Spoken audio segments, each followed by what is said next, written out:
गुणों के अनुसार कैसे वर्णन करते हैं? जैसे आज अगर हम कहीं पर जाते हैं जहाँ पर कास्ट वाइज अगर कहीं पर हमको कुछ मिलने वाला होगा तो वहाँ पर कितने सारे कॉलम होते हैं, ब्राह्मण, क्षत्रिय, वैश्य, शूद्र, ये तो 4 है। लेकिन इसके अलावा इसके अंदर में आने वाले और भी बहुत सारे कास्ट है। लेकिन भगवत गीता में अगर कितने कास्ट का वर्णन किया गया होगा ना, तो केवल 2 ही। तो कौन से? दैवी तथा आसुरी स्वभाव वाले। आप लोग देखना, अगर जैसे भगवत गीता में बताया जाता है गुण कर्म विभागानुसार हम क्या है, हमने किस कुल में जन्म लिया इससे कुछ फर्क नहीं पड़ता। हमने किस कुल में जन्म लिया इससे कुछ फर्क, लेकिन अगर हम किसी भी कुल में जन्म लेते हैं लेकिन अगर हमारा गुण अगर कुछ अलग टाइप का है तो उसी के अनुसार भगवत गीता कहती है वो उस कास्ट का है। क्या कहते हैं भगवत गीता? क्या कहती है? गुण कर्म विभागानुसार। गुण और कर्म के अनुसार आपके क्या गए हैं डिपार्टमेंट यहाँ पर रखे गए हैं। देखो बहुत सारे मच्छर यहाँ पर है ना, मैं आपको एक कथा बताता सुंदर छोटी सी, बीच में मच्छर के ऊपर आधारित है। हमारे साथ कितने लोगों ने वृंदावन की यात्रा की है। गोवर्धन के हम लोग जाते ना, जैसे मानसी गंगा के पास एक चकलेश्वर महादेव है। क्या नाम है उनका? चकलेश्वर महादेव। तो मैं आपको क्यों कहता, आपका वो माइंड थोड़ा सेट हो जाएगा मच्छरों के कारण। तो वहां पर एक महात्मा जप करते थे, उनका नाम था सनातन गोस्वामी। आज भी महात्मा नहीं है लेकिन महात्मा ने जो सिस्टम शुरू किया वो आज भी उस मंदिर में लागू होती है। तो महात्मा उस चकलेश्वर महादेव के मंदिर में बैठकर भजन करते थे और वहां पर बहुत सारे मच्छर थे। क्या थे? बहुत सारे मच्छर। अभी बेचारे भजन करते थे जैसे आप लोग कैसे कर दो। तो उनका भी भजन करते करते मच्छर उनको क्या करते थे? काटते थे। तो काटने के कारण उनका मन नहीं लगता था। क्या नहीं होता था? मन नहीं लगता। तो उन्होंने बहुत प्रयास किया मच्छर को हटाने का, जैसे हम लोग हटाते ऐसे कि कोई प्रयास होगा उनका, लेकिन वो जा ही नहीं रहे थे। तो उन्होंने सोचा अब मैं यहाँ से चला जाता हूँ। तो उस मंदिर से उठे और जैसे बाहर निकले तो भगवान शिव जी वहां प्रकट हुए। कौन प्रकट हुए? ये कथा रियल कथा है। शिव जी वहां पर प्रकट हुए और कहते हैं कि हे स्वामी आप जाओ मत। तो बोले क्यों ना जाओ? बोले यहाँ पर इतने सारे मच्छर काट रहे, मैं यहाँ पर भजन कर रहा हूँ और मैं यहाँ से, क्योंकि मेरा भजन करने मन नहीं लग रहा है, क्योंकि क्या हो रहा है मुझे? मच्छर काट रहे। तो शिव जी कहते हैं कि आप जब हरे कृष्ण महामंत्र का भजन करते हो, भगवान नाम का भजन करते हो, तो मैं सुनता हूँ, प्रेम से मैं सुनता हूँ। तो वो कहते आप तो सुन रहे हैं लेकिन मैं बोल नहीं पा रहा हूँ कि मच्छर काट रहे। बोले ठीक है कोई बात नहीं, अभी मैं इस मंदिर में ऐसा प्रयोजन करता हूँ कि आप यहाँ पर बैठे रहिए, आपको एक भी मच्छर नहीं काटेगा। क्या कहा? आप बैठे रहिए, आपको एक भी मच्छर। और सचमुच सनातन गोसाई वहां बैठे। आज भी अगर आप लोग जाएंगे तो मंदिर के अंदर एक भी मच्छर नहीं मिलेगा। और उसके बाद मानसी गंगा को लगकर ये वो टेम्पल है, थोड़ा सा पानी जमा होता है आजू बाजू, तो वहां बाहर बहुत मच्छर मिलेंगे लेकिन अंदर एक भी नहीं मिलेगा। मैं आपको क्यों बताया ये सब? क्योंकि आप अपना माइंड थोड़ा सेट कर लो। क्योंकि अब ये मच्छरों को तो ये नहीं बोल सकते भाई निकलो, हम चाहे कितना भी चिल्लाए बोले चिल्लाओ, हम तो यही बैठे रहेंगे। हमको क्या करना है? देखो एक जगह एक महात्मा तो कहते हैं, बोले अगर संसार की छोटी मोटी समस्या से पार होने का प्रयास नहीं करेंगे सहन करते हुए, कैसे करते हुए? सहन करते हुए। यहाँ पर नम्र झाला होता तेने कोंडीला आनंदा। जो नम्र होगा, नम्र का मतलब क्या होता है? जो सहन करना सीखता है ना वही नम्र हो सकता है। अन्यथा थोड़े मच्छर काट रहे लेकिन आप हम लोग कुछ कर भी तो नहीं सकते। तो इसे क्या करो, मच्छर थोड़ा थोड़ा सा ध्यान उधर हटा दो। चाहे तो भी नहीं हट सकता, मैं भी जानता हूँ, लेकिन फिर भी थोड़ा प्रयास करना ये कथा को थोड़ा ध्यान से सुनना। तो कौन सा अध्याय लिया था? अध्याय का नाम क्या था? दैवी और असुरी स्वभाव वाले लोग। भगवान भगवत गीता में ये 2 ही कास्ट का वर्णन करते हैं। जैसे मैं एक पॉइंट पर था, कौन से पॉइंट पर था? अगर हम किसी कुल में जन्म लेते हैं, आज भारत में कौन सा सिस्टम है? अगर आज ब्राह्मण कुल में अगर जन्म लेते हो आप कौन बने? ब्राह्मण। आप क्षत्रिय कुल में जन्म आप कौन बने? वैश्य कुल में आप कौन बने? अगर शूद्र कुल में आप कौन बने? लेकिन गीता इस बात को नहीं मानती। ये बात अपने माइंड में सेट कर लो आप लोग। गीता भगवान श्री कृष्ण इस बात को नहीं मानते। भगवान स्पष्ट कहते गुण, कर्म और विभाग। विभाग का मतलब होता है आपके डिपार्टमेंट, अलग अलग आपके गुण को देखा जाएगा, आपके कर्म को देखा जाएगा, और उसी के अनुसार गीता उस इंसान को ब्राह्मण मेंशन करती, उस इंसान को क्षत्रिय मेंशन करती, उसी को वैश्य और शूद्र मेंशन करेगी। इन कब गुण और कर्म। लेकिन आज क्या हो रहा है, हमने जिस कुल में जन्म लिया उसी कुल का हमारे ऊपर क्या लग जाता है, स्टैंप लग जाता है। हम इसी कुल हमने इस कुल में हम लोग क्या बने, क्षत्रिय कुल में क्षत्रिय बने, ब्राह्मण में ब्राह्मण मिले। अब मुझे बताइए, ब्राह्मण और क्षत्रिय, वैश्य और शूद्र, इनका सबसे बड़ा कर्म कौन सा है? ब्राह्मण का सबसे बड़ा कर्म कौन सा है? किस कर्म के आधार पर उसे ब्राह्मण कहा जाएगा? पठन पाठन यजन याजन दान प्रतिग्रह। लेकिन ये कैसे करना चाहिए? कृष्ण कॉन्शियसनेस, निस्वार्थ भाव से। कैसे करना चाहिए? निस्वार्थ भाव से। या तो फिर उसके करने का पूरा टारगेट क्या होना चाहिए, उसको सामने वाले को वो भगवान के श्री चरणों के प्रति उनके मन में क्या निर्माण करे, प्रेम निर्माण करे। अगर ये वो करता है तो उसे क्या कहा जाएगा? ब्राह्मण कहा जाएगा। अन्यथा वो ब्राह्मण कहलाने के लायक नहीं है। ये मैं नहीं कह रहा, कौन कह रहा है? भगवद गीता भगवान श्री कृष्ण कहता है। क्षत्रिय कौन है? जो रक्षण करता है। रक्षण भी कैसे करता है? खुद की प्राण की बाजी लगाते हुए जो रक्षण करना जानता है वो कौन है? क्षत्रिय है। उससे दूसरा कोई क्षत्रिय नहीं। आजकल कोई भी उठ रहा है बोले हम क्षत्रिय है, हम राजपूत है, हम सरदार है, हम जाट है, हम मराठा है, इससे कुछ फर्क नहीं पड़ता। हमारा तुम यार किसी और का खिस्सा काट रहे हो और खुद को क्षत्रिय कह रहे हो। क्षत्रिय तो पक्का वो होता है जो खुद का भी जेब खाली हो जाएगी फिर भी आगे पीछे देखने वाला, उसे कहते क्षत्रिय। आप कभी भागवत को पढ़ना या महाभारत को पढ़ना, उसमें क्षत्रिय का जो गुण होते हैं ना उसका पूरा वर्णन आया है। क्षत्रिय जैसा वो शरीर की तपस्या करने में एकदम सक्षम कौन होता है?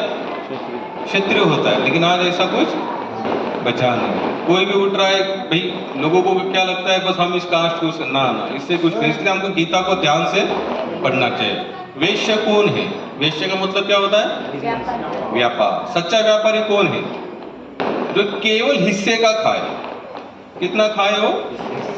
हिस्से का खाए। जो केवल हिस्से का खाना जानता है वही सच्चा व्यापारी। और सबसे श्रेष्ठ कौन है?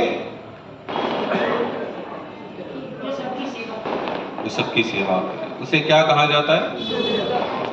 लेकिन आज कितना उल्टा हो गया। शूद्रों को हम लोग क्या मानते हैं? निम्न।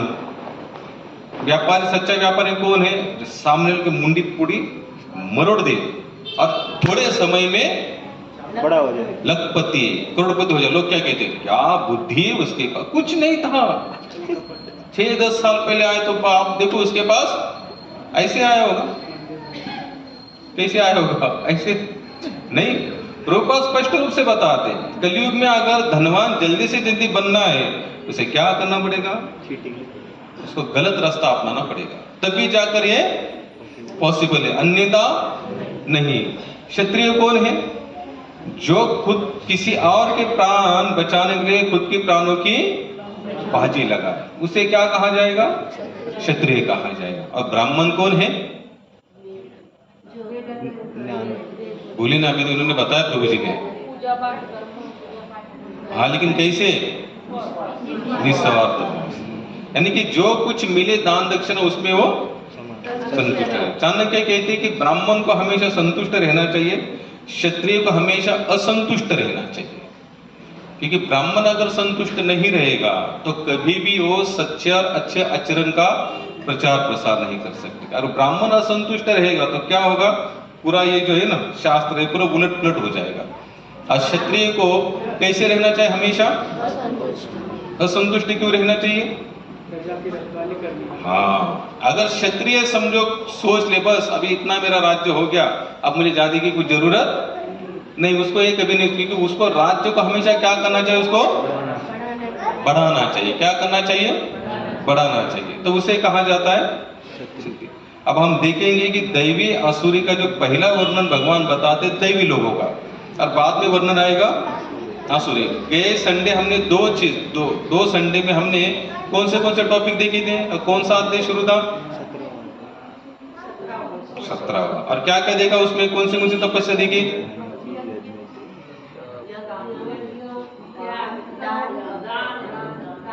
और पुरुषों में से आवाज ही नहीं आ रहा है, इसलिए सरकार जो कहती है बराबर है, महिला को प्रधानता दे ही दो भाई, ऐसे आप लोगों के पास कुछ बचा ही नहीं, आप लोगों में कोई बोल ही नहीं रहा है। दान, यज्ञ, शरीर की तपस्या, मन की तपस्या, वाणी की तपस्या, ये सब हमने 17वें अध्याय में देखा। लेकिन अब हम 16वें अध्याय में क्या देखेंगे? दैवी और असुरी। श्लोक बहुत बड़ा है, डायरेक्ट हम इसके पढ़ेंगे। भगवान ने कहा, हे भरत पुत्र, निर्भयता, आत्मशुद्धि, आध्यात्मिक ज्ञान का अनुशीलन, दान, आत्म संयम, यज्ञ परायणता, वेदाध्ययन, तपस्या, सरलता, अहिंसा, सत्यता, क्रोध विहीनता, त्याग, शांति, छिद्रान्वेष में अरुचि, समस्त जीवों पर करुणा, लोभ विहीनता, भद्रता, लज्जा, संकल्प, तेज, क्षमा, धैर्य, परिता, ईर्ष्या तथा सम्मान की अभिलाषा से मुक्ति, ये सारे दैवी दिव्य गुण हैं जो दैवी प्रकृति से संपन्न देवतुल्य पुरुषों में पाए जाते हैं। इसमें सबसे बड़ा गुण जो मुझे लगता है वो है छिद्रान्वेष। अगर इस गुण का पालन अगर हम लोग करते जाएंगे ना, तो मेरे हिसाब से सभी का हम लोग पालन करेंगे। छिद्रान्वेष का मतलब क्या होता है? किसी के अंदर छिद्र मत, यानी कि दोष मत देखो। क्या मत देखो? क्योंकि अगर हमारा सबसे ऊंचा, अगर सबसे कोई दुर्गुण अगर हमारे सामने 24 तास मंडराता रहता है तो कौन सा है वो? दोष बुद्धि वाला। कौन सा है? तुलसीदास कहते हैं, मोह, छल, छिद्र, कपट नहीं भाव। क्या बताते? भगवान को छल, छिद्र, कपट वाले लोग बिल्कुल नहीं भाते। जैसे यहां पर पता है छिद्रान्वेष, हमें ये कभी भी आप लोग हमेशा ध्यान रखना, अगर कोई क्या कर रहा है हमें उससे कुछ लेना देना नहीं है। भक्तिपाद जी एक जगह पर बताते हैं, हम लोग यहाँ पर दास बन के आए कि स्वामी बनकर आए? क्या बनकर आए? दास। लेकिन बनना कितने लोग चाहते हैं दास? यहाँ सब द निकाल दो, बॉ लगा दो। क्या बनना चाहते हैं हम लोग सब? बॉस। कोई घर में बनना चाहता है, कोई दोस्त है अकेला तो उसके ऊपर वो बॉस बनना चाहता है। हर एक कहीं ना कहीं अपने अपने स्तर के अनुसार, क्षमता के अनुसार क्या बनना चाहता है? ईश्वर बनना चाहता है। चलो प्रभुपाद बता दे, हर कोई यहाँ पर क्या बनना चाहता है? ईश्वर। ईश्वर का मतलब होता है कि जिसके हाथ में थोड़ी बहुत सत्ता होती है। और परमेश्वर का मतलब क्या होता है? सबसे ऊंचा, जिसके अंदर सबसे ऊपर वाली सत्ता, जिसके हाथ में, उसका नाम क्या है? परमेश्वर है। लेकिन हम लोग मुझे बताएं कि दास बनने में सफलता होगी कि बॉस बनने में होगी? क्यों झूठ बोल रहे हो? कितने लोगों का प्रयास है सच में दास बनने का? अगर समझो यहां से आप लोग बाहर चल रहे हैं और किसी की बूट की लेस निकल गई है और वो झुक नहीं सकता, उसने कहा कि मेरी बूट की लेस बांध दो, तो कितने लोग तैयार होंगे? अरे वाह, यहाँ बहुत दास है।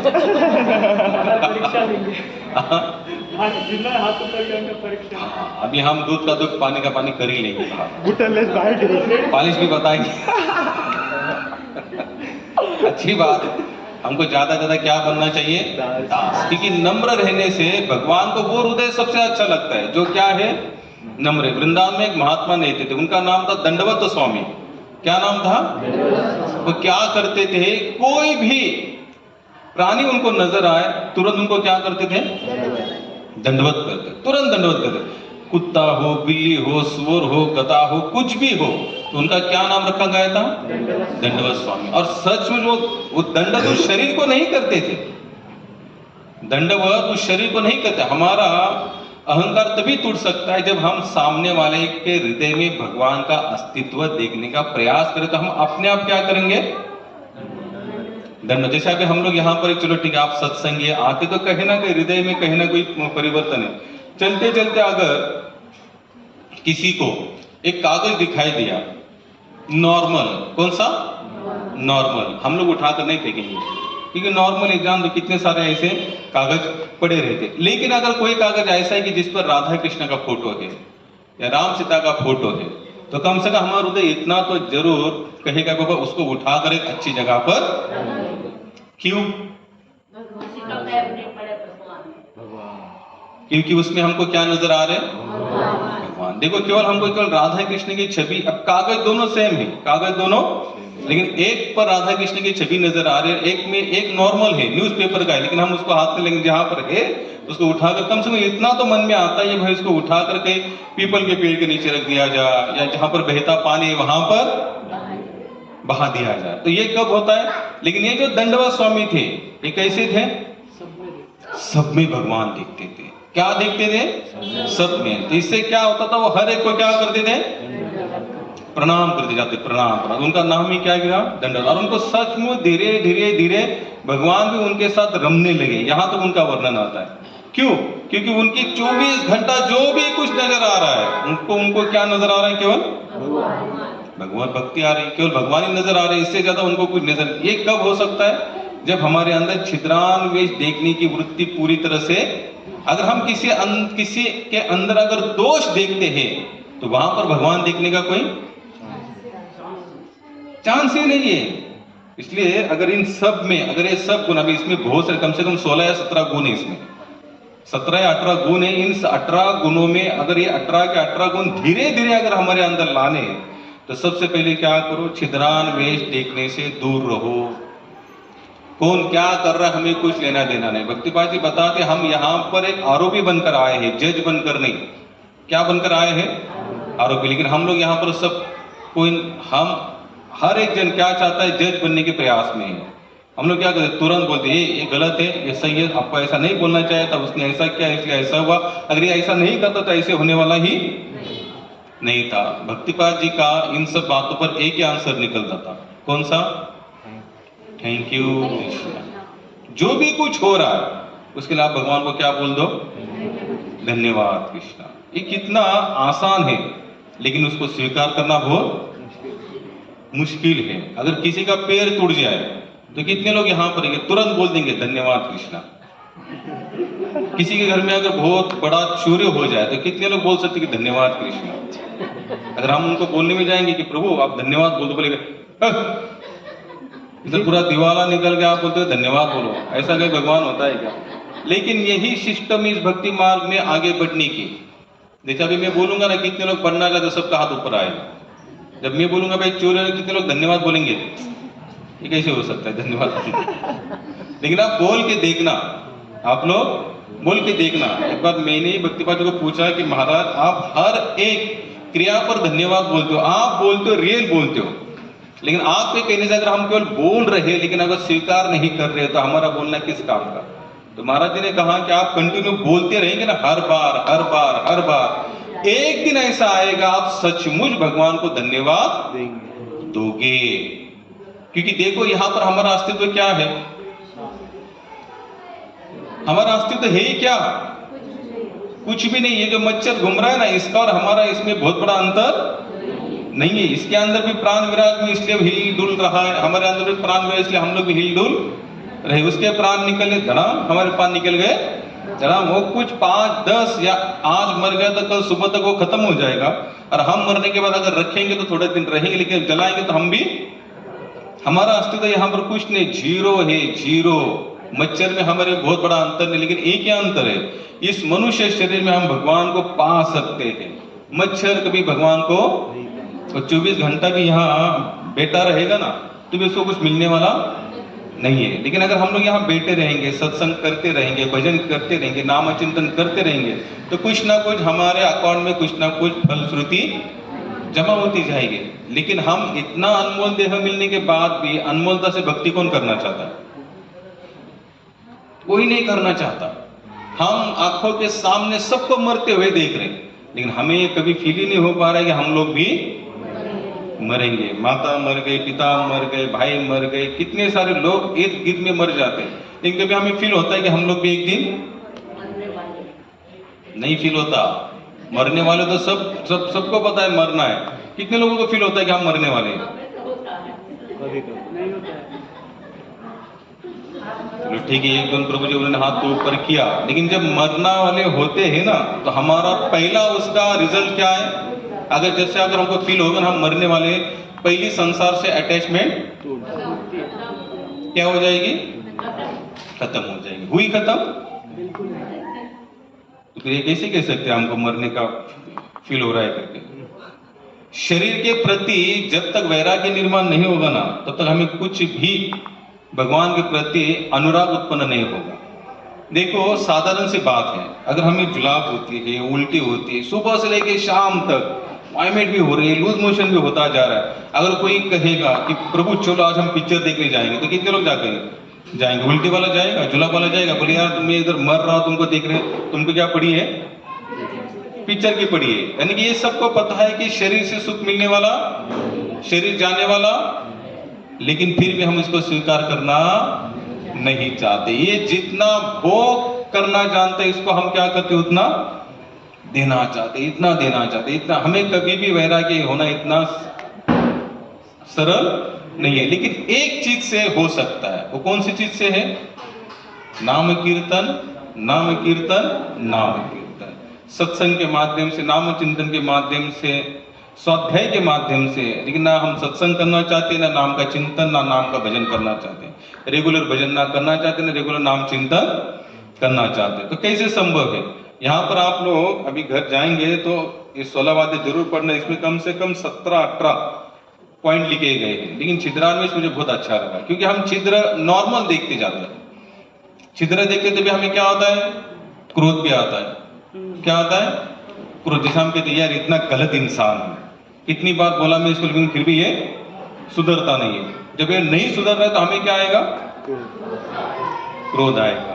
तो हमारी शांति क्या होगी? अपने आप भंग हो जाएगी। एक व्यक्ति कहता है कि खुद की शांति भंग होने के लिए, या खुद की शांति दूर जाने के लिए, शांति से हम लोग दूर जाने के लिए कारण कोई और नहीं होता, हम खुद ही होते हैं।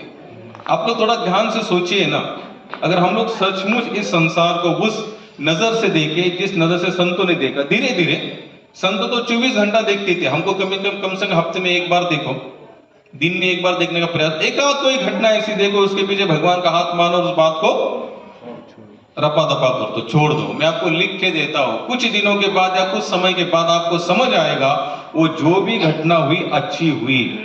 अगर वो घटना नहीं होती तो क्या होता?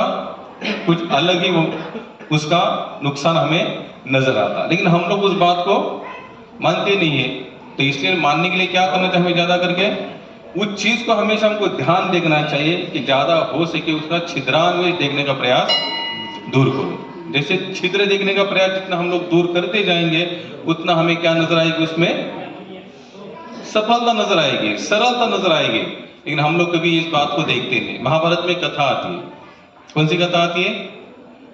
क्या बोला जब प्रभु है ना आपलं मंडळ कृष्णा कृष्णा हरे हरे, हरे राम राम राम हरे कृष्णा कृष्णा कृष्णा हरे हरे, हरे राम राम राम हरे हरे।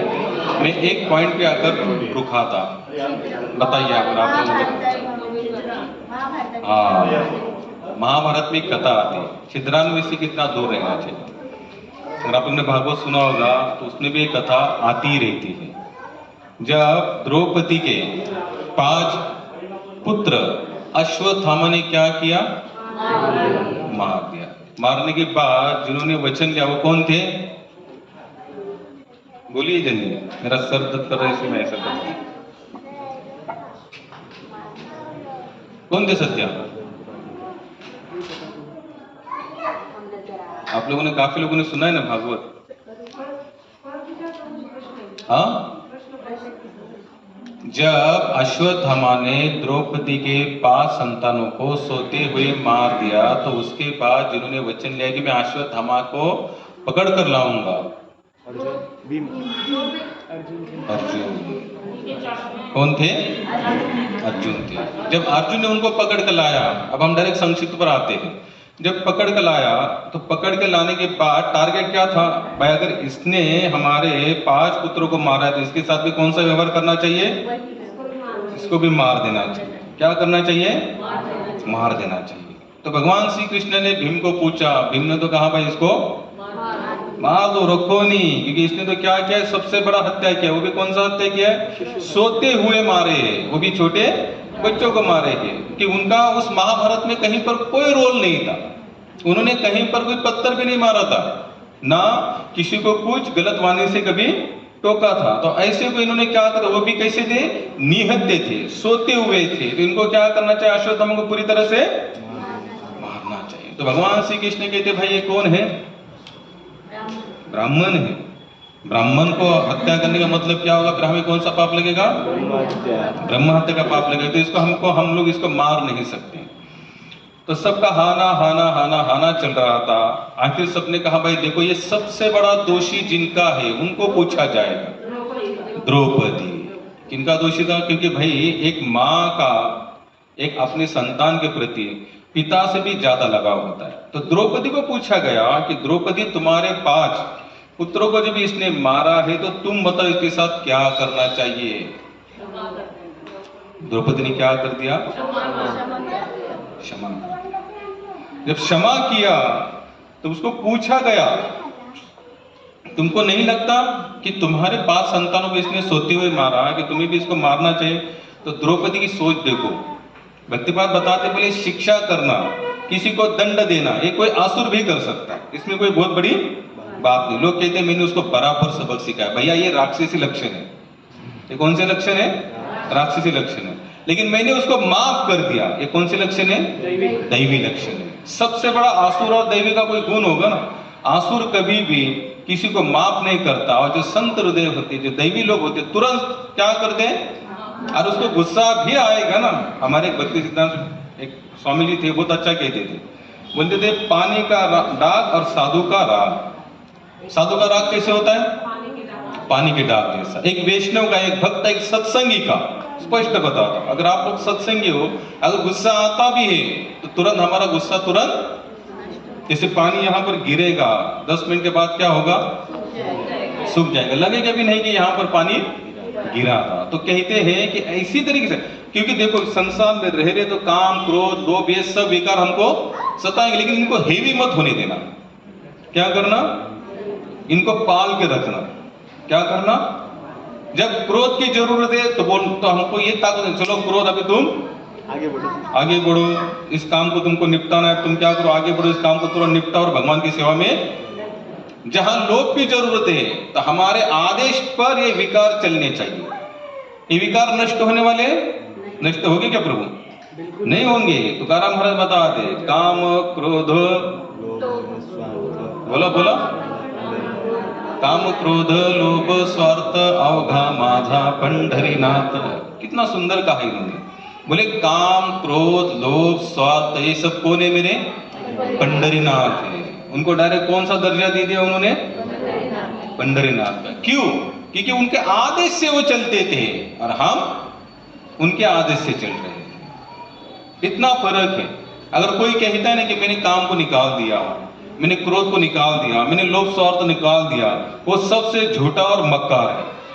कैसे है, सबसे झूठा मुझे, क्योंकि मुझे बताया कि देखो पिता के अंदर जो गुण है, जो उनकी संतान के अंदर तो गुण आने, और जैसे भगवान के अंदर जो गुण है, तो जो भी कुछ है वो हमारे अंदर तो थोड़े थोड़े माइनस प्लस पॉइंट में तो आते ही रहेंगे, उसमें कोई डाउट नहीं है। एक भक्त को जिद्द नहीं होती, वो भी जिद्दी होता है, और भक्त जैसा जिद्दी तो कोई दूसरा हो भी नहीं सकता। जैसे तुकाराम महाराज की गाथा जब पानी में डुबा दी गई तो कितने दिन तक रुके वो, 14 दिन तक रुके। और कौन सा संकल्प लिया, जब तक मैंने लिखी हुई गाथा बाहर नहीं आती तब तक ना अन्न लूंगा ना पानी लूंगा। अच्छा बताइए, इतना जिद वाला बंदा कोई होगा? जैसे आज आंदोलन चल रहे बिना पानी के, वो बात अलग है उससे, और इसका बहुत जमीन आसमान का। ये आत्म शुद्धि के लिए, आत्म उद्धार के लिए है, और वो आत्म दूषी के लिए है। क्या करना है वो हमारे जीवन का, और क्या करते हैं हम लोग, दूषित करते हैं। लेकिन आत्म संकल्पना के लिए भी पहले संतों ने क्या किया, आंदोलन किए। जैसे तुकाराम महाराज ने 14 साल तक आंदोलन किया, लेकिन किस बात के लिए किया, और उनका आंदोलन कैसे था, शांति प्रिय था। 14 दिन एक ही गाते थे, राम कृष्ण हरि जय जय राम कृष्ण हरि,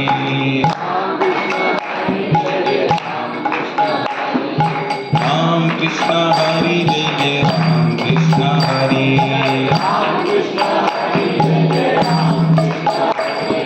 राम कृष्ण हरि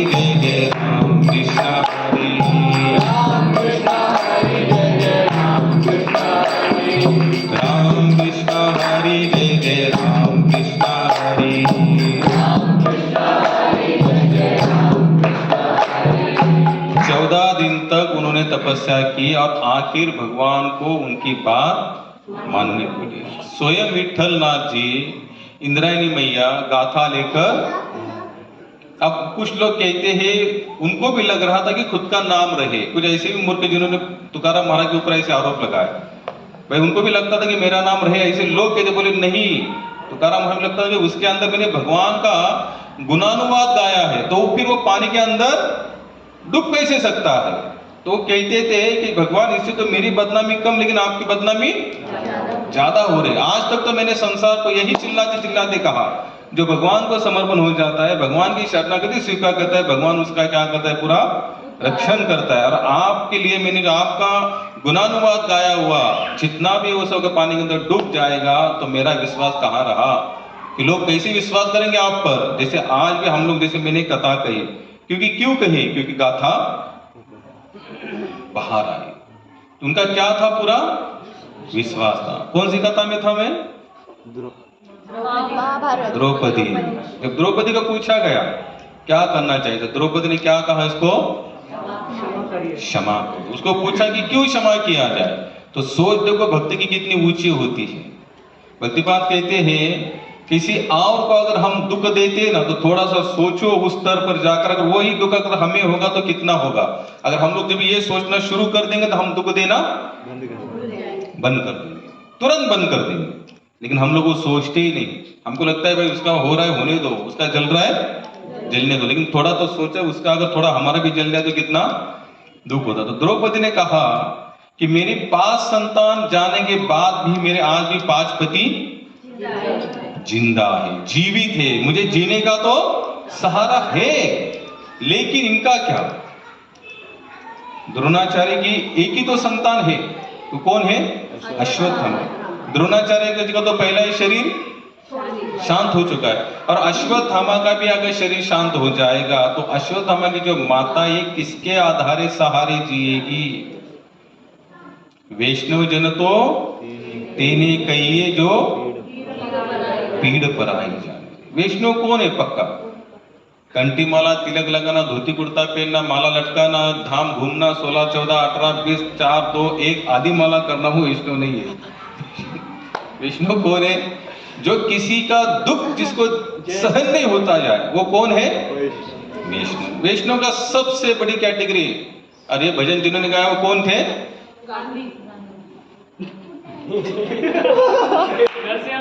नरसिंह मेहता थे। वो भजन को थोड़ा सा उल्टा सुल्टा करके हमारे सामने पेश किया गया, और नरसिंह मेहता थे। नरसिंह मेहता ने गाया हुआ भजन था कि वैष्णव जन तो तेने कही जो पीड़ पराई जाने।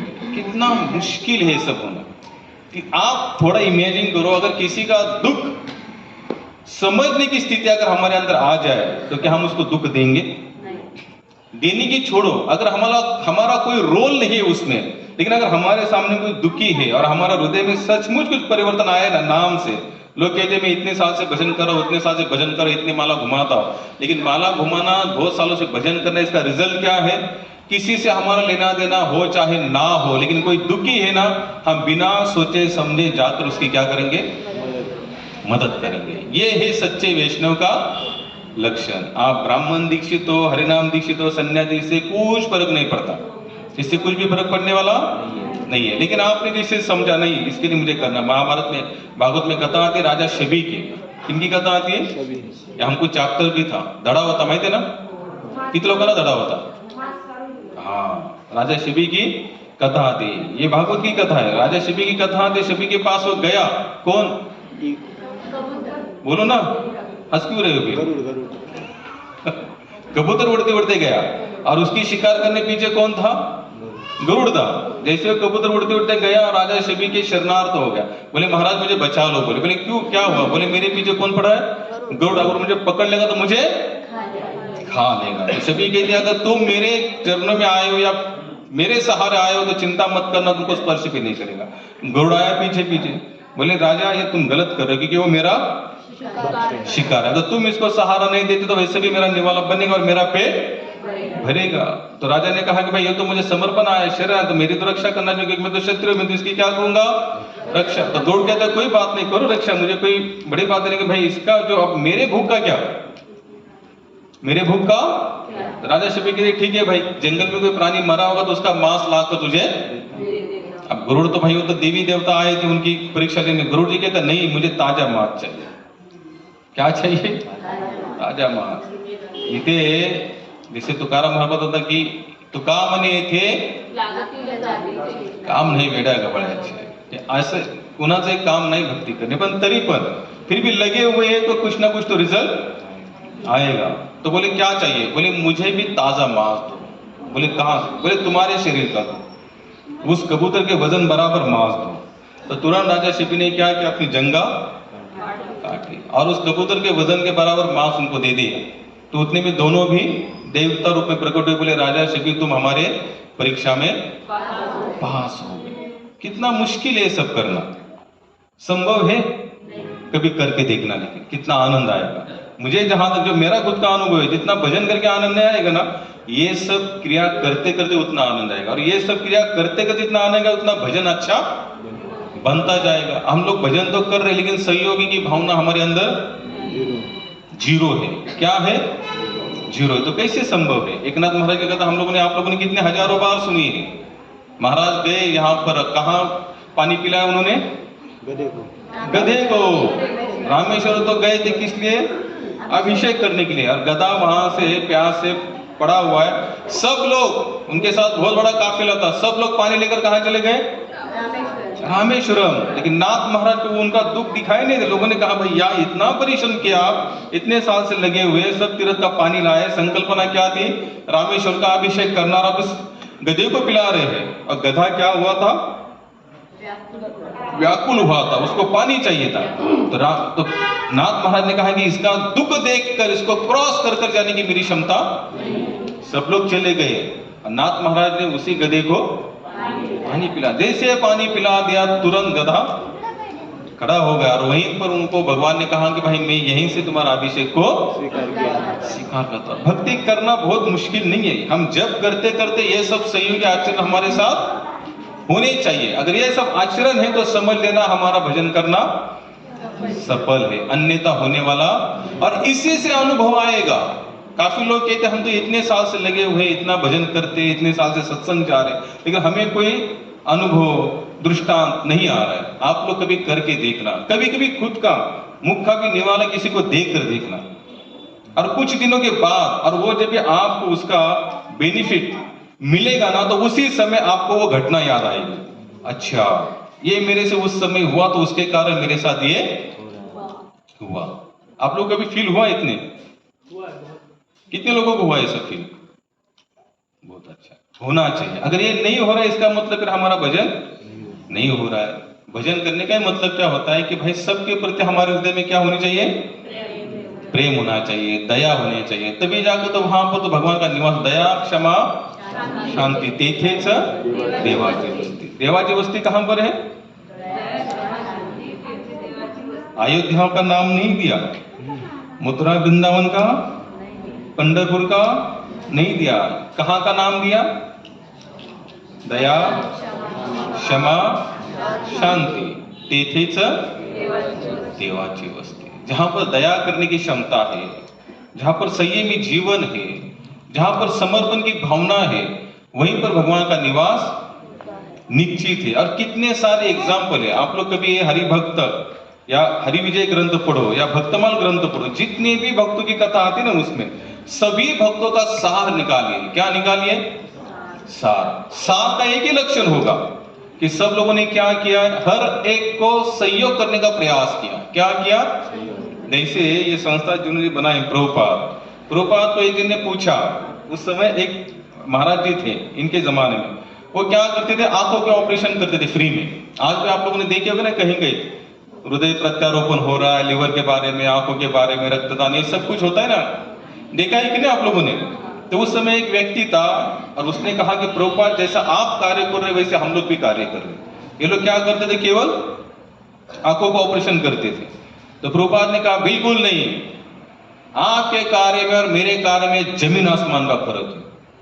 क्या कहा? आप इस बात को ध्यान से सुनना, हो सकता है आप लोगों को डाइजेस्ट हो या ना, क्योंकि हम लोग क्या करते हैं, हम समाज के आधार पर ज्यादा करके हम लोग भगवत भक्ति का निर्णय लेना चाहते हैं।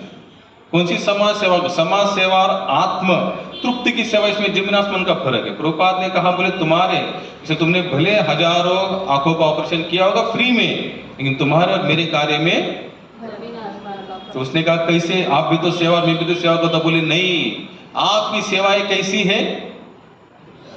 भोगलुप्त सेवा, या इसी जन्म मृत्यु के चक्र से छुटकारा पाने वाली सेवा। लेकिन मेरी सेवा कौन सी है?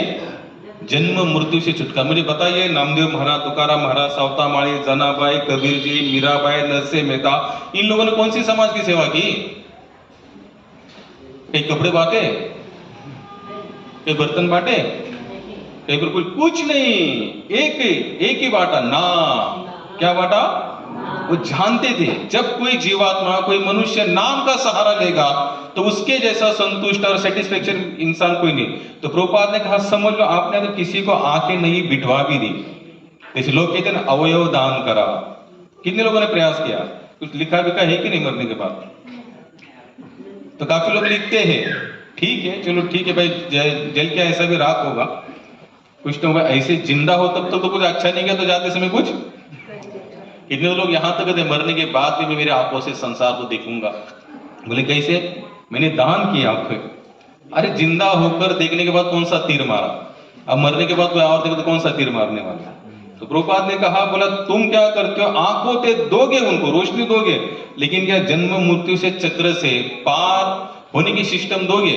बोले वो तो नहीं दे सकते। तो प्रभुपाद ने कहा कि मैं देता हूं। क्या कहा प्रभुपाद ने? मैं देता हूं, क्योंकि मेरा जो नॉलेज है भगवत भक्ति नॉलेज है। कौन सा है? भगवत भक्ति। और इसमें क्या होगी? आत्म की तृप्ति होगी। कौन सी होगी? आत्म तृप्ति होगी। और जब आत्म तृप्ति होती है तो क्या होता है? इस संसार से सबसे सुखी जीवात्मा हम होंगे। जैसे पेट का भोक्ता कौन है? शरीर का भोक्ता कौन है? पेट है ना। जैसे अगर हाथ पे ऐसे शीतल पड़े हुए हैं, प्रेम, अगर पैर कहीं पर चल नहीं रहे, भूख लगी है, तो जैसे हम लोग पेट में कुछ डालते हैं ना, लोग क्या कहते हैं? आप बोलो कुछ भी करने के लिए, आप अभी पेट भर गया, आप जो बोलोगे सेवा में। और जिसके पेट में कुछ अन्न नहीं उसको बोलो सेवा करो, अरे यार सुबह से कुछ खाया नहीं है, अब क्या बोल रहे सेवा करो। यानी कि हाथ पैर में भी जान कब आ सकती है? तो पूरे शरीर का भोक्ता कौन है? पेट है। उसी तरह से प्रभुपाद कहते थे कि संसार का पूरा भोक्ता कौन है? भगवान श्री कृष्ण। श्री कृष्ण के नाम के प्रति अनुराग निर्माण करो। क्या करो?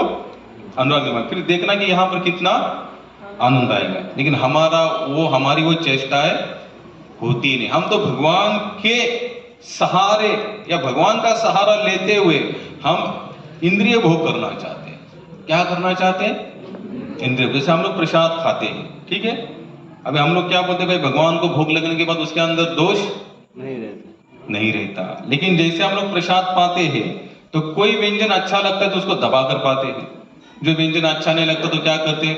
प्रभु जी ये ज्यादा मत देना, ये मेरे को चलता नहीं है, ये मेरे को जमता नहीं है, ये आप इसको क्या करो, निकाल। जो प्रसाद है तो उसको क्या करना चाहिए? सबका सब समान रूप से उसको पाना चाहिए। जब तक आध्यात्मिक में भी भोग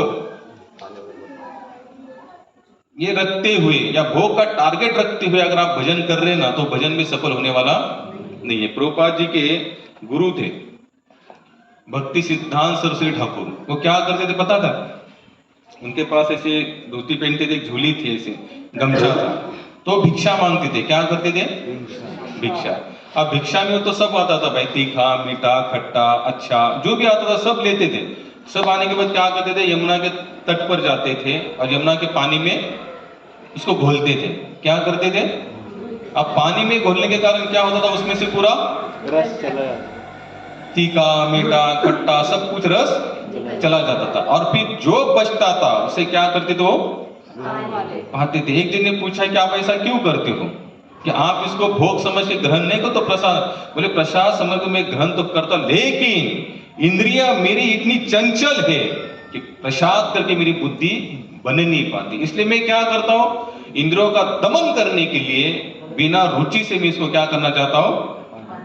ग्रहण करना चाहता हूं। सोचो कहां उनकी भक्ति और कहां हमारी भक्ति। गौर किशोर बाबा थे जो पहले शिंपी था, शिंपी हिंदी में क्या बोलते? माता जो ऊपर रखते थे गांव में, जिसमें मटके बिटके बांधे रहते थे, शिखा। मराठी में काय शिंपी म्हणतात ना? सिंपल म्हणतात ना, काय बोलतात माता? तो उन्होंने वहां पर प्रसाद रखा था और वहां पर सांप जा रहा था। तो एक जन ने देखा कि गौर किशोर बाबा जी, आज का जो बांधा हुआ जो प्रसाद है आप मत पाना। तो बोले क्यों? बोले उसमें से क्या हुआ, सांप निकल गया, तो हो सकता है वो क्या है, जहरीला बन गया होगा। तो उन्होंने बोले शराब, बोले चुप बैठो, बोले ये क्या है, भगवान ने पाया हुआ प्रसाद है, यहाँ चाहे कुछ भी हो इसके अंदर कोई दोष नहीं रहेगा।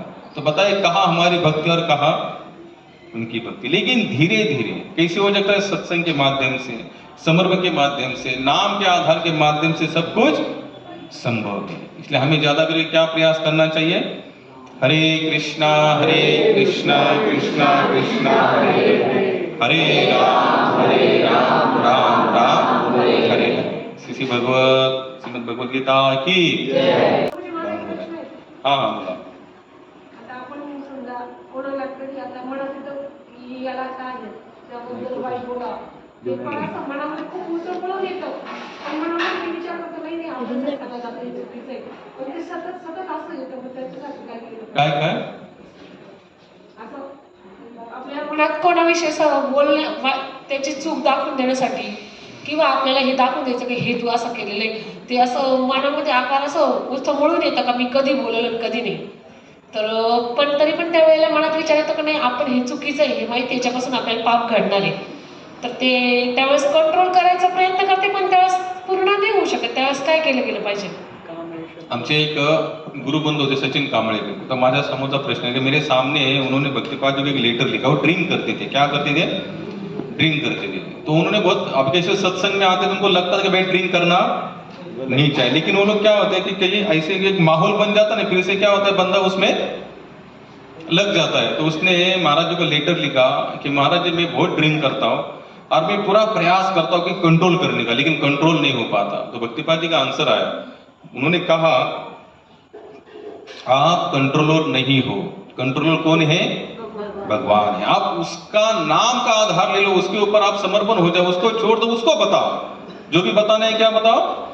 अभी हम लोग जो भजन गाते हैं ना, ये एक्चुअली में कितनी बार लोगों को कह चुका कि भजन वही गाना चाहिए जिसमें क्या होना चाहिए, हमारी स्थिति, हमारा जीवन सदा पापे रहते इचू नाही मोर। हम लोग जो भजन गाते हैं सब रसिक भजन गाते हैं, और उस रस का इतना सा भी हमारे अंदर फील नहीं है। कितना? इतना सा भी, इतना भी। जैसे हम लोग कहते हैं कि कुछ क्या, कौन सा हो, क्योंकि प्रभुपाद हमेशा कहते थे भजन वही गाना चाहिए जहां पर हमारी स्थिति हमको नजर आए। कौन सा भजन गाना चाहिए? जहां पर हमारी स्थिति हमें गोपीना मम निवेदन विषय दुर्जन सदा कामरत किचु नाही मूर गुण। हे भगवान मेरा कोई गुण नहीं, मैं हमेशा क्या करता हूं, काम क्रोध लोभ मोह में क्या होता हूं, फंसा रहता। तो ये सब भजन आप सोचो, आप इतने बड़े बड़े महात्मा, तुकाराम म्हणतो तुका झालाशी चांडा, वो अभंग बहुत अच्छा, मुझे याद नहीं, वो लास्ट में बताते कि मैं भगवान विठ्ठलात में चांडा, चांडा म्हणजे काय म्हणतो मराठीमध्ये प्रभू, ही पश्चिम महाराष्ट्रातली भाषा आहे। चांडा म्हणजे निर्लज्ज झालो मी, काय झालो, निर्लज्ज झालो मी, एवढा निर्लज्ज झालो की मला काम क्रोध लोभ हे विकार माझ्यामध्ये काय सतत कार्यरत आहेत, मी यांना जिंकू शकत नाही, मी यांना हरू शकत नाही, मी ह्यांचा दाब चालू आहे, पण हे विठ्ठल तू मला ह्याच्यातून बाहेर का। प्रार्थना सगळ्यात मोठी असते माताजी। अगर हम भगवान को सचमुच प्रे कर रहे हैं ना मन से, तो भगवान हमारी प्रार्थना सुनते हैं। आप लोग लिख लेना।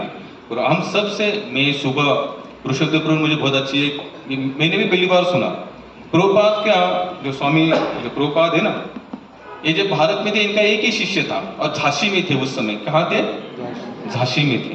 तो झांसी में थे वो शिष्य और प्रभुपाद साथ में रहते थे, और प्रभुपाद ऊपर वाले माले में थे, और उस माले में छोटा सा गैप दिख रहा था नीचे से। क्या दिख रहा था प्रभु? गैप। तो इसने ऐसा देखा ऊपर कि प्रभुपाद नाच रहे, क्या कर रहे, डांस कर रहे, और प्रभुपाद के गलों में कमल की माला थी। कौन सी माला थी? कमल की माला। इसे अजब लगा, बोले यार झांसी में तो, और जहां हम लोग रह रहे वहां पर कमल की माला आने का कोई सवाल ही नहीं, ये कहां से आई? तो प्रभुपाद सब नृत्य वगैरह करने के बाद जब नीचे आए तो इसने पूछा माला देखकर, तो बोले प्रभुपाद आप ऊपर नाच रहे थे? बोले हाँ नाच रहा था। अकेले? कैसे नाच रहे थे? अकेले। आप लोग भी कभी ऐसा नाचना, जैसे भले हेडफोन डाल के नाचो कुछ भी कर, लेकिन ऐसा कभी कभी एकांत में भी आनंद लेने का प्रयास करो। जैसे हमारा अथर्व क्या करता है, सुबह लादी पोस्टा है वहां पर, स्पीकर लेके घूमता है। बाथरूम तक स्पीकर लेके जाता है और 10 मिनट का काम के लिए 1 घंटा लगाता है। क्यों? क्योंकि भजन में इतना तकलीफ, उसको कुछ फर्क नहीं, मैं कितना है बोलूं, प्रभु जी कर दो, मैं काय करतो। तो कभी ऐसा करके देखो, देखो यही स्थिति आपको क्या करेगी, आगे लेके। निर्लज्ज बनो, यहाँ पर क्या बनो, निर्लज्ज। दुनिया कुछ भी कहे, इससे हमें कुछ लेना देना नहीं। आप लोग देखो जितने भी संत थे ना, उन्होंने एकांत में आनंद लेना सोचा।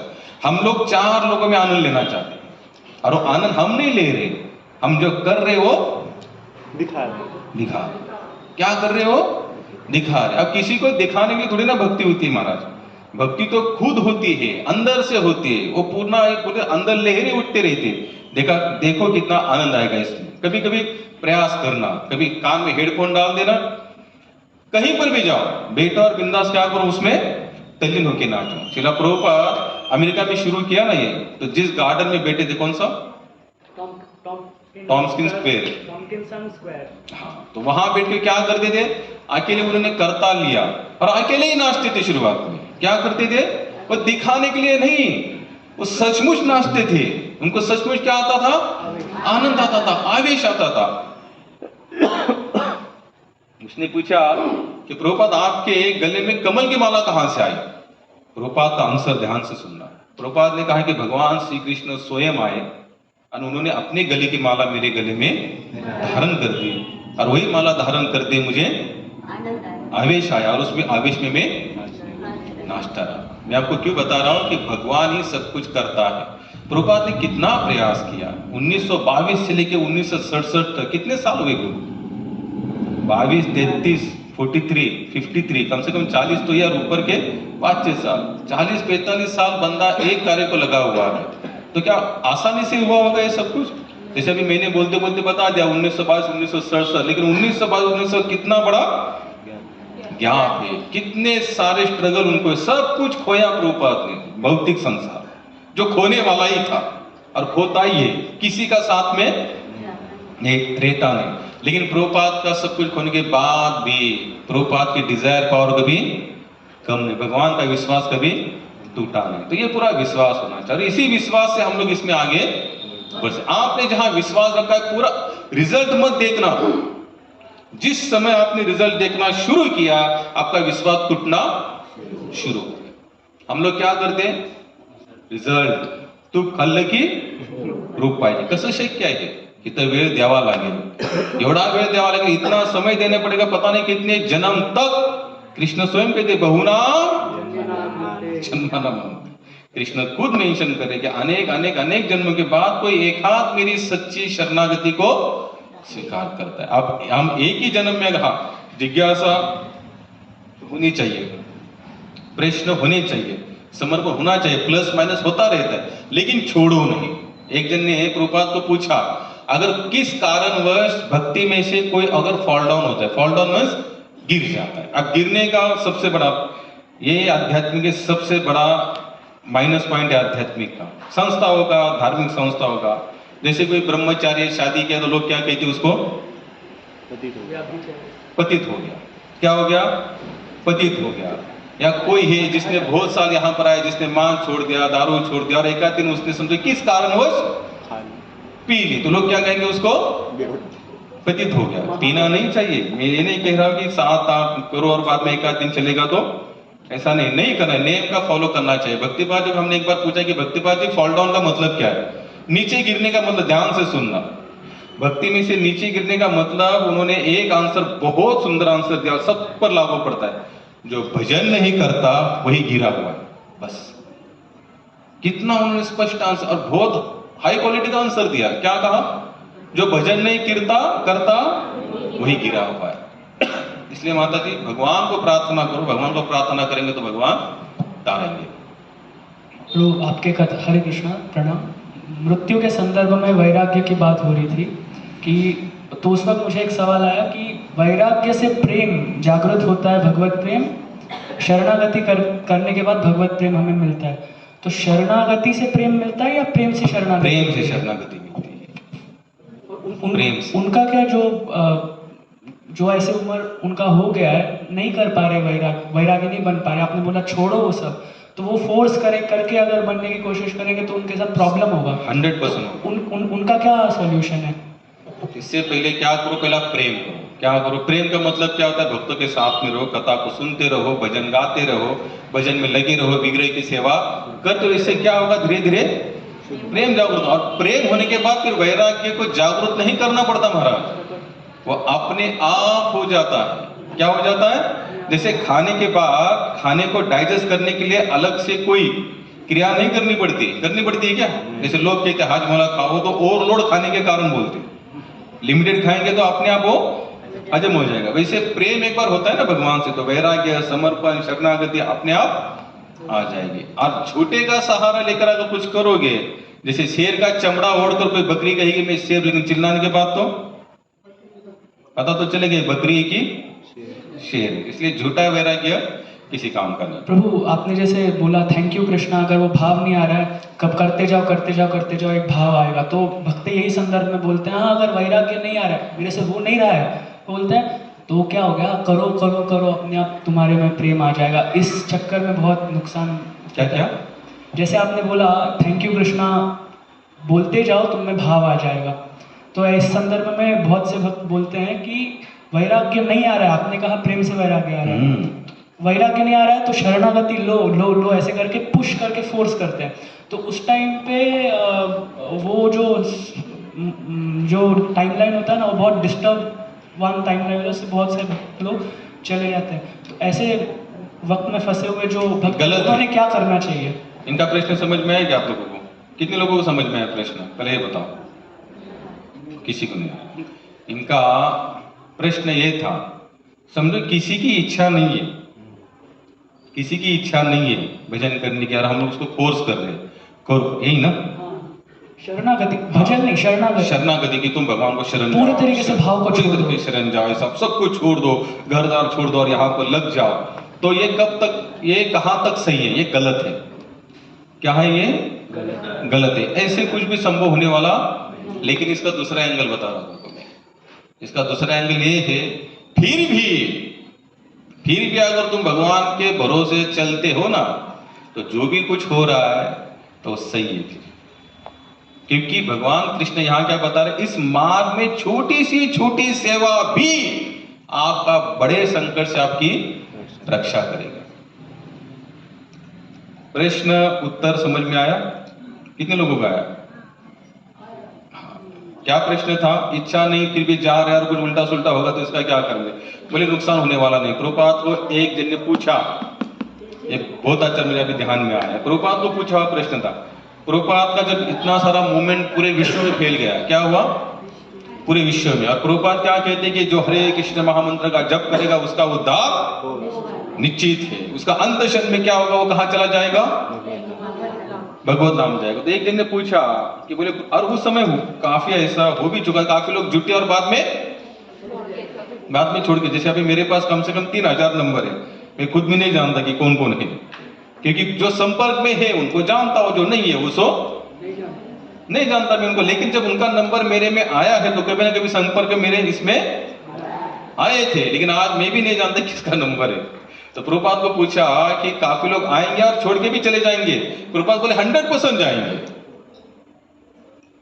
उनका कहने का मतलब, उन्होंने कुछ ये नहीं कहा, उन्होंने कोई दोष नहीं देखा, उन्होंने गीता का सहारा लिया। क्योंकि जीवात्मा है, सत्व रज तम, इन 3 गुणों में हमेशा जीता रहता है।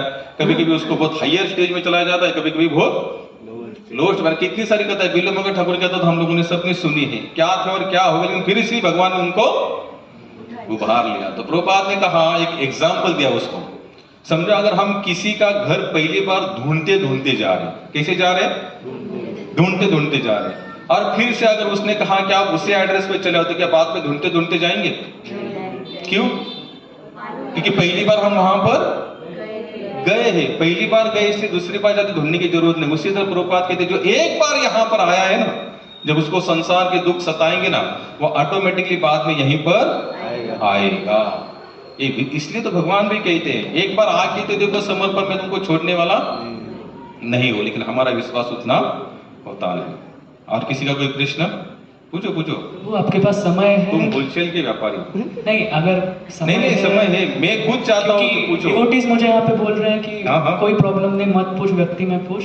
अभी सब प्रभु जी का ये भी तबीयत भी ठीक नहीं मैं आपको बताता हूँ, ऐसे समय पर ना हम लोग भूल जाते, सच में भूल जाते हैं। ये बहुत मोठेपणा नाही, पण बरं वाटतं, नंतर दुखेल ती गोष्ट वेगळी। ओके प्रभु, तो आप जब मेरे को पूछे थे हंस क्यों रहे हो, जब कबूतर के पीछे कौन लगा था, आपने सवाल पूछा था, तो मैं बता नहीं पाया था क्योंकि मेरे पीछे मेरा भय लगा हुआ था जो मुझे हंसा रहा था।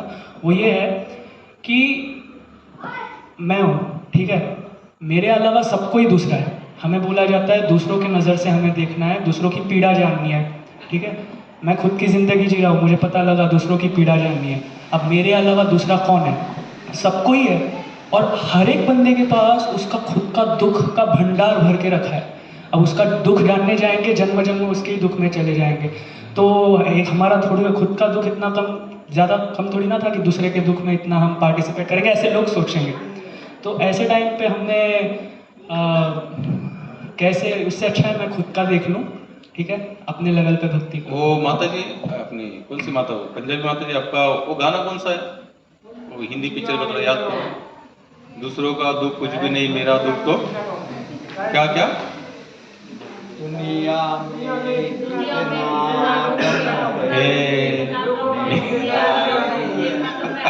ये मानसिकता से ऊपर कैसे उठे? मैं आपको बताता हूँ क्या, देखो संसार में जब दुख देखा जाता है ना, तो हमें लगता है हमारा दुख कुछ भी नहीं। मैं सुबह अतरों को बोला, अब मुझे कल से लूज मोशन और वॉमिटिंग हो रही है। क्या हो रही है? कंटिन्यू लगातार नॉन स्टॉप। अभी भी मैं एक्चुअली में जब आया ना उनको छोड़कर, मैं सोचा था जाओ, लेकिन मुझे संख्या दिखी, भाई वचन के अनुसार लोग आए हुए हैं, तो मुझे भी आप बैठना चाहिए। तो मैं अतुल को सुबह बोला कि मुझे कल से प्रभुपाद की वही लिक्विड ब्यूटी वाली कथा हमेशा याद आ रही है। जब जुलाब होते, जब वॉमिटिंग होती, तो वही कथा याद आती है। तो वो कथा याद आने के बाद शरीर, यही अभ्यास होता है, ये करने की जरूरत नहीं है। कंटिन्यू अगर आप चीज में लगे रहते हैं ना हमेशा, तो धीरे धीरे क्यों ना हो, लेकिन शरीर के प्रति वैराग्य आता है। भले हो सकता है थोड़ा ठीक हो जाऊंगा 4-5 दिन के बाद, फिर खाना पीना शुरू हो जाएगा, बात अलग है, लेकिन फिर बीमार पड़ूंगा तो फिर मुझे वो याद, कम से कम उतना याद, क्योंकि देखो अंतिम क्षण में तो शरीर छूटेगा, उसमें डाउट। तो उस समय का अभ्यास ऐसे ही शुरू हो जाता है। तो ऐसे भाई दुख, जैसे शरीर के खुद को दुख होता है ना, उसी समय हमको याद आना चाहिए, भैया ये दुख भरा संसार है, इसमें कुछ रखा नहीं है, लेकिन फिर भी हमारा क्या होता है, वहीं पर मन लगा हुआ रहता है। इसलिए उन्होंने गाना भी जगह मेरे को बहुत अच्छा लगता है। क्या कौन सा? दुनिया में कितना दुख है, अपना दुख कितना कम है, दुनिया का दुख देखा तो मैं अपना गम भूल गया। अरे वाह, दिल से बोला। हरे कृष्णा।